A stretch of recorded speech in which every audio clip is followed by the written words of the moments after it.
हाय everyone, मैं हूँ Rizi Kataria and welcome to my channel. Friends, आज मैं बात करने वाली हूँ मांगलिक दोष की। जी हाँ, मांगलिक दोष की बात करने वाली हूँ। मांगलिक दोष क्या होता है, आपकी कुंडली पर क्या प्रभाव पड़ता है, आपके जीवन पे क्या प्रभाव डालता है।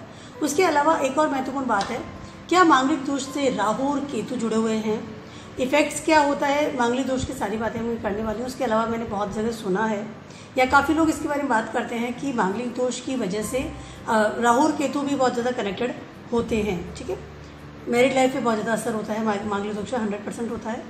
तो बात कर लेते हैं मांगलिक दोष की। मांगलिक दोष रिलेटेड है मार्स यानी मंगल से। आपकी हॉरोस्कोप में मंगल कहाँ बैठा है, ये बहुत ज़्यादा इंपॉर्टेंट चीज़ होती है। अगर हम मांगलिक दोष की बात करें तो 5 जगह ऐसी है जहाँ पर अगर मंगल होता है, बैठा होता है, तो वो इंसान की जो कुंडली है वो मांगलिक दोष में कहलाती है। ठीक है, ये कन्फर्म है, इसमें कोई मंगल अगर उच्च का भी है, नीच का भी है, बट अगर वो वहाँ बैठा है तो वो कुंडली मांगलिक दोष की कहलाती है। कभी भी मांगलिक दोष शुभ भी होते हैं और अशुभ भी होते हैं, दोनों तरह के होते हैं। ठीक है, 12वां, पहला, चौथा, 7वां और 8वां, ये वाले जो ग्रह हैं, घर हैं, 12वां, पहला, चौथा, 8वां एंड 7वां, ये 5 घर हैं जहाँ पर अगर मंगल बैठे हुए हैं, उच्च में नीच में डिपेंड नहीं करता, तो वो कुंडली मांगलिक दोष में कहलाती है।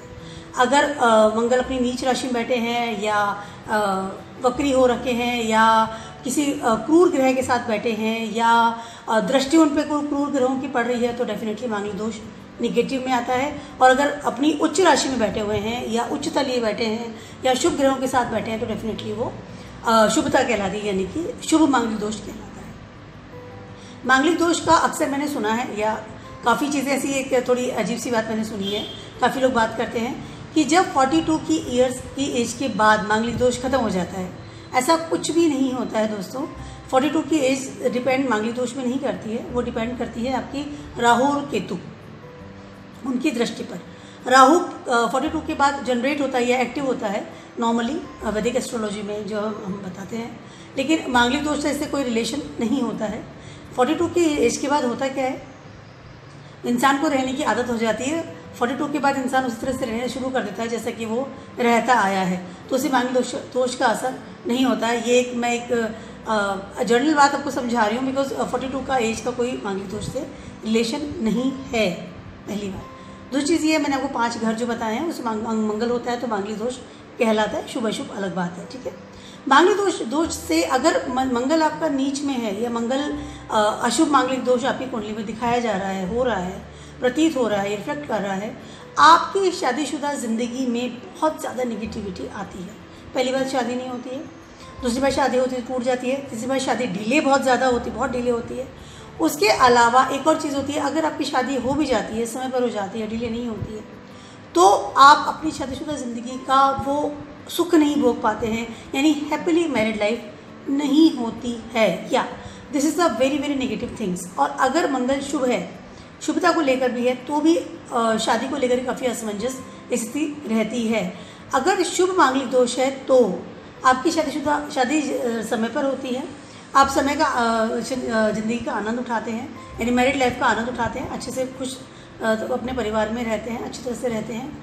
आपकी प्रॉब्लम्स आपको नहीं होती है, ना डिले होती है, ना टूटती है, ना प्रॉब्लम्स आती है, बिकॉज मंगल अपना पॉजिटिव प्रभाव यानी शुभ प्रभाव आपकी ज़िंदगी पे डाल रहे हैं। ठीक है, तो देखिए, शुभ और अशुभ 2 चीज़ मैंने आपको बताई है मांगलिक दोष की। अगर शुभ है तो हर चीज़ बेटर होगी, हर चीज़ अच्छी होगी, मंगल गीत गाए जाएंगे, मंगल आपके पर संपूर्ण अपना आशीर्वाद आपको देते हैं। और अगर अशुभ है तो डेफिनेटली वो चीज़ जस्ट निगेटिव हो जाएगी, यानी मंगल आपको परेशान करते हैं, आपकी married life, specially married life में बहुत ज़्यादा निगेटिव इफेक्ट डालते हैं। ठीक है, तो ये बात हुई मांगलिक दोष की। ठीक है, उसके अलावा हम मांगलिक दोष को कैसे दूर करें, बेटर लाइफ को कैसे बनाएं। अगर पॉजिटिव भी है तो भी, नेगेटिव भी है तो भी, दोनों ही चीज़ों में, दोनों ही कंडीशंस में, दोनों ही बातों में अगर मंगल आपकी कुंडली में 12वां, पहला, चौथा, 7वां या 8वां घर में बैठे हैं, तो जो उपाय मैं आपको बताने वाली हूँ दोस्तों, ये उपाय आपको ज़रूर से ज़रूर करने चाहिए। रूटीन लाइफ में भी कर सकते हैं, लेकिन अगर पर्टिकुलर इस जगह बैठे हैं तो डेफिनेटली आपको करने चाहिए। This is very very very good remedies मैं आपको बताने वाली हूँ।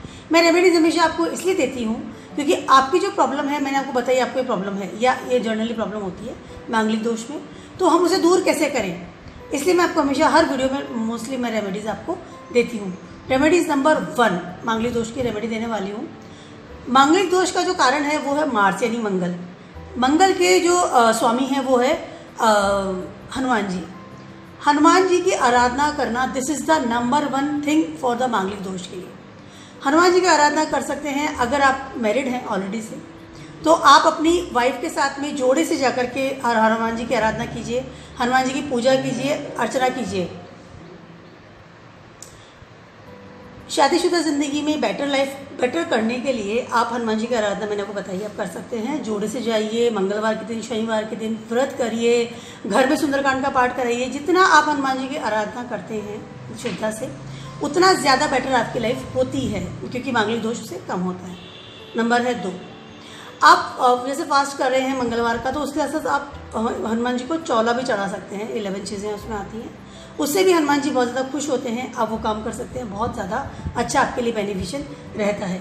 नंबर है 3, अपनी वाइफ को या अपने हस्बैंड को, अपने स्पाउस को रेड कलर की चीज़ें गिफ्ट कीजिए। ये मैंने पिछले मंगल वाला जो वीडियो था उसमें भी कुछ चीज़ें इस तरह से रिलेटेड बताई थी, बिकॉज मंगल के भी यही एक आता है, रेमेडीज आती हैं। रेड कलर की चीज़ें आप दे सकते हैं, रेड साड़ी दे सकते हैं, रेड शर्ट है, रेड कलर का आप दे सकते हैं कुछ भी। अगर आप अपनी वाइफ को दे रहे हैं तो रेड सिंदूर आप दीजिए अपनी वाइफ को गिफ्ट में।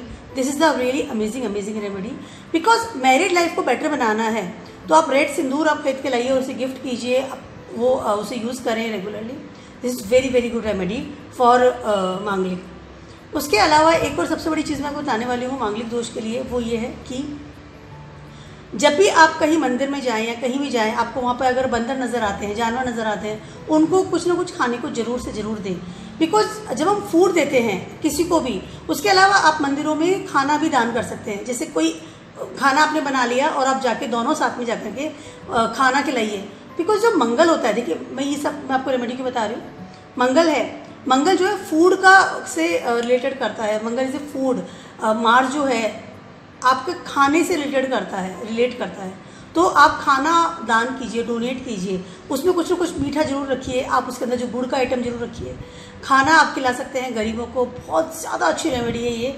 इससे आपको एक तो शांति मिलेगी, एक आप किसी को भूखे को खाना खिलाएंगे, उसके अलावा आपका मांगलिक दोष बहुत हद तक कम होता है, यानी कंट्रोल में आता है। अगर आपकी शादी नहीं हुई है तो भी आप ये काम कर सकते हैं, यानी आप खाना बना करके ले जाइए घर से, और या जैसे भी आपको सूटेबल लगे बाहर से खरीद के खिला सकते हैं। तो आप ये खाना जरूर खिलाइए। अन्न का दान is a number 1 remedy for the Manglik दोष। अन्न का दान कीजिए, अन्न खिलाइए लोगों को। अपने घर में कोई गेस्ट आए तो उसे जरूर खाना खिलाकर आप उसे भेजें। तो this is very good remedy for मांगलिक दोष।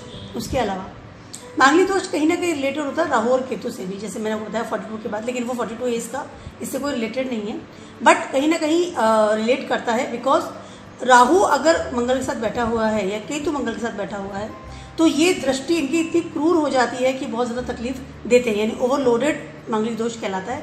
ओवरलोडेड निगेटिविटी आपको दे सकता है। ठीक है, उसके लिए आपको करना क्या है, आपको नॉनवेज नहीं खाना है, आपको शराब नहीं पीनी है, आपको सिगरेट नहीं पीनी है।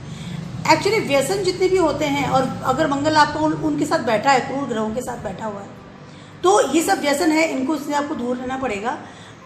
तभी वो ज़्यादा आपको बेटर आप कर सकते हैं उस चीज़ को। बिकॉज क्या होता है, ऑलरेडी क्रूर ग्रह वहाँ बैठा हुआ है, मंगल के साथ में राहु बैठा हुआ है। राहु अगर आप शराब पीते हैं तो राहु, अगर आप नॉनवेज खाते हैं तो राहु आपको इफेक्ट करता है। तो मंगल के साथ बैठा है तो और नेगेटिव इफेक्ट देता है।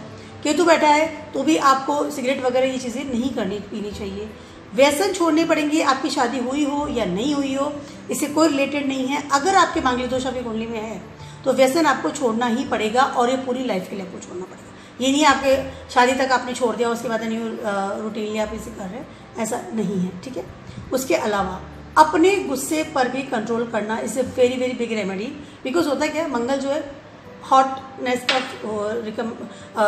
आई कैन से रिप्रेजेंट करता है, गर्म चीज़। जैसे मैंने आपको लास्ट में अगर मंगल का अपने वीडियो देखा होगा तो उसमें मैंने बताया कि जो मंगल वाले होते हैं वो मिलिट्री में जाते हैं, पुलिस में जाते हैं, तो हॉटनेस यानी गर्म का प्रधानता होती है। तो हमें क्या करना है, हमारे गुस्से को कंट्रोल करना है। ऑलरेडी मंगल वाले अगर मंगल प्रधान है उनकी कुंडली, तो बहुत ज़्यादा उनको गुस्सा आता है। अगर आप मांगलिक दोष से पीड़ित हैं तो आपको एक्स्ट्रा ऑर्डनरी गुस्सा आता है, और अगर जो गुस्सा आपको आता है तो उससे आपकी अपॉर्चुनिटी तो होती है, उसके साथ साथ आपकी शादीशुदा ज़िंदगी में प्रॉब्लम्स आती है। अपने गुस्से को कंट्रोल करना, this is the biggest remedy for मांगलिक दोष। जितना आप गुस्सा करेंगे उतना आपके रिलेशनशिप जो है ख़राब होते हुए चले जाएंगे। शादी नहीं भी हुई है आपकी, तो भी अपने गुस्से को कंट्रोल करना सीखिए, आने वाले टाइम में आपको दिक्कत नहीं होगी। अपना गुस्सा कंट्रोल कीजिए, अन्न का दान कीजिए, हनुमान जी की आराधना कीजिए। मैरिड हैं तो अपने स्पाउस को रेड कलर की चीज़ें गिफ्ट कीजिए। उसके साथ साथ हर तरह के व्यसन है उससे दूर रहिए। These are the remedies, very fantastic remedies for the Manglik dosha. उसके अलावा एक और रेमेडी मैं आपको देना चाहती हूँ। अगर आप मांगलिक दोष से पीड़ित हैं और अगर आप कोई फिक्स असेट्स खरीद रहे हैं, ज़मीन है, गाड़ी है, कोई ऐसे फिक्स असेट्स जो अपन घर में लाते हैं, महंगी चीज़ है, उसको अगर खरीद रहे हैं, कोशिश कीजिए कि आप अपने स्पाउस के नाम से खरीदें। या आप अपने घर में किसी और इंसान के नाम से खरीदें, माता के नाम से खरीद सकते हैं, पिताजी के नाम से खरीद सकते हैं। खुद के नाम से अवॉइड करें, क्योंकि अगर मांगलिक दोष है तो वो चीज़ आपको फलती नहीं है, यानी स्टेबल नहीं रहेगी। अगर ज़मीन ले रहे हैं, मकान ले रहे हैं, गाड़ियाँ ले रहे हैं, तो अपने नाम से ना खरीदें। मांगलिक दोष में ये चीज़ें हमेशा याद रखिए, क्योंकि ये चीज़ आपको फलेगी नहीं। वो या तो जल्दी आप उसे रीसेल हो जाएगा, या फिर वो आई कैन से आप यूज़ नहीं कर पाएंगे। तो इस चीज़ का स्पेशली ध्यान रखिए, मांगलिक दोष जिसकी कुंडली में होता है। तो ये मेरा एक छोटा सा वीडियो था मांगलिक दोष को लेकर के।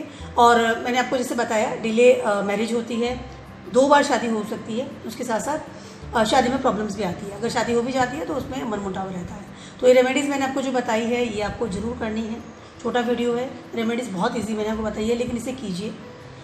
एक बार अगर आप रेमेडी स्टार्ट करते हैं दोस्तों, तो हमेशा 40 डेज तक रेगुलर रेमेडीज़ आपको करनी है, मिनिमम मैं बता रही हूँ, तभी वो रेमेडी इफ़ेक्ट करती है। आप ये नहीं कि आपने 2 दिन किया, इफ़ेक्ट नहीं हो रहा, देन यू जस्ट आपने बंद कर दिया करना, ऐसा ना करें।